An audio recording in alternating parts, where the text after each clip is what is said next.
Maya pa Aldopo, Tarlaqueño. Ako po si Cap Fortune Rivera ng Barangay Kalingkuan, Tarlac City. Kami po ay labis na natutuwa sa programa ng wellness, fitness para sa mga senior citizen at playground para sa mga kabataan na programa po ng ating minamahal na Gobernador Christian Yap at Mayor Susan Yap at Congressman Victor Yap.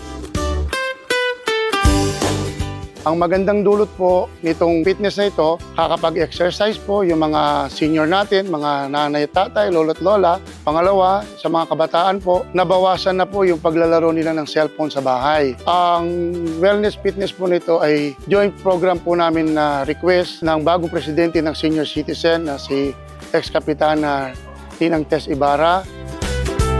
Kami po ay lubos na nagpapasalamat kay Mayora Susan A. Yap dahil sa binigay niyang mga pasilidad sa wellness, lalo na po sa mga senior citizen. Hindi na sila naglalakad, halos dito na po sila nagpapapawis.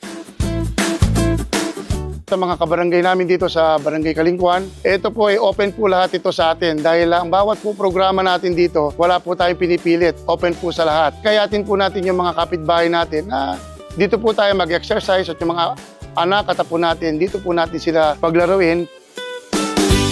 Maraming salamat, Mayor Susan Yap! Yay!